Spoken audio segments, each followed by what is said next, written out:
The use of green screens are so popular these days from movie to photos, and I can assure you this, using green screen in photography is totally easy to learn.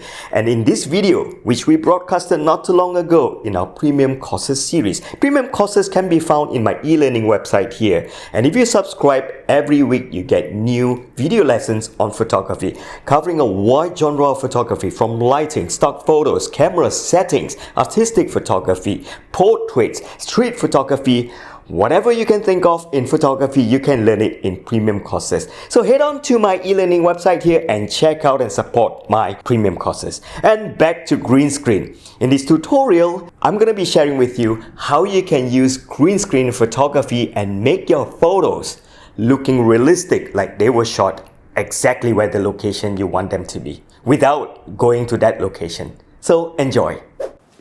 So guys, what do we do now? Everybody say hi to Suchi. She's gonna be our model for this tutorial. So? I want you to read that. Read what? Read that.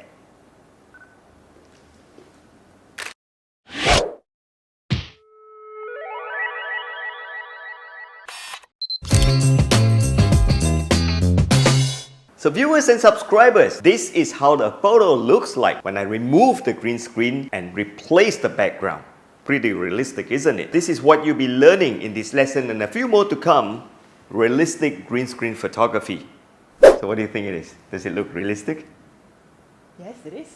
Okay, so we're going to learn how to do this step by step and start by adding one flash. You just hold that pose like just now. So before I even talk to you about adding any light, take a look at this photo, which is going to be the base of our background. You need to identify where the light source comes from. It comes from here for a few reasons. Number one is brighter here. Number two, if you look at the bookshelf here, you can see that the shadow goes this way. So we know that the direction that the arrow that you're seeing here is where the light comes from.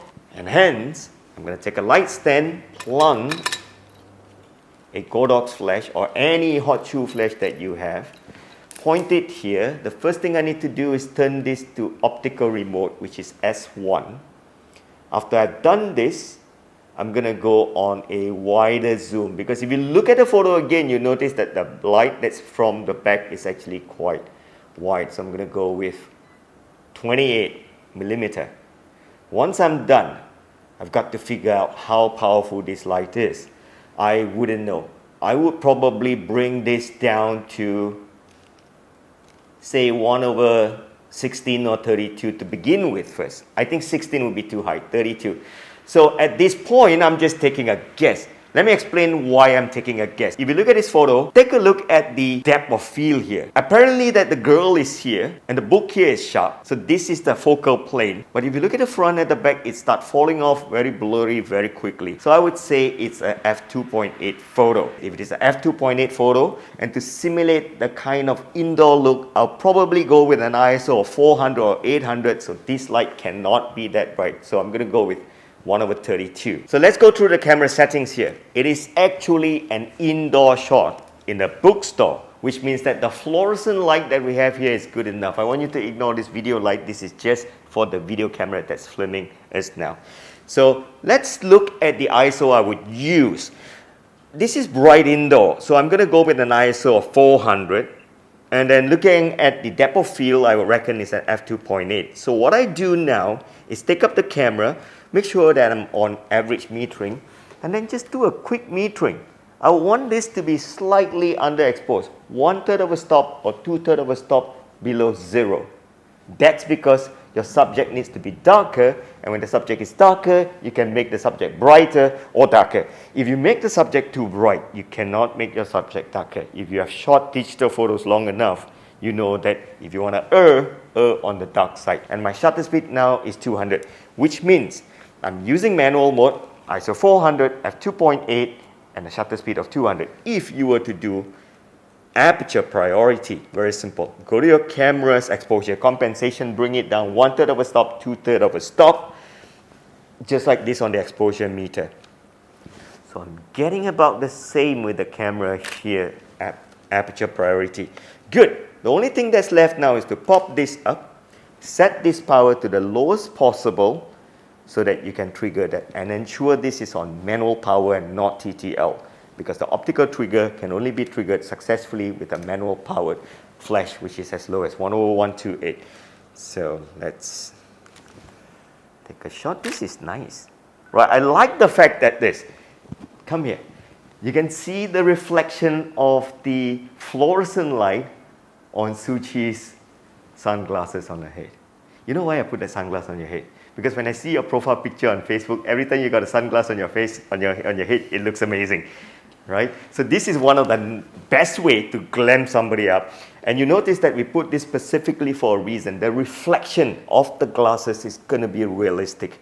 In the coming lessons, I'm going to show you how to take your prop even further. Well, it's a children's bookstore. This is the nearest that we have a watercolor book. All right, so we're going to do various expression and see how that looks like. So you can go like, hey, what is this? I finally found the book. So you can do anything you want. Just turn back to me a little bit. Angle is important here. Right, and 1, 2, go. All right, change expression. 1, 2, I like that. While this may look realistic, there's something I must point out now. Look at the size of Suu Kyi at the front, it just looks great. But if you look at the original photo, there's a girl in here. So the photographer focused on the girl, and that is why, on the same plane, these books are sharp too. But take a look at our version. You notice that Suu Kyi is sharp here, but at the same time, the books at the back are also sharp. So I'm going to ask you this. In photography, there's no way you're going to have two planes of focus. So how do we do this? Well, there are two ways you can do this. You can make Suu Kyi smaller, nicely overlapping the girl here, which is more realistic in terms of focus, but not so realistic visually. So what we need to do now is the second way. I'm going to go on the blur tool and blur this book. And that's it. This will make more sense. So viewers, I hope you head on to my e-learning website here and support my premium courses.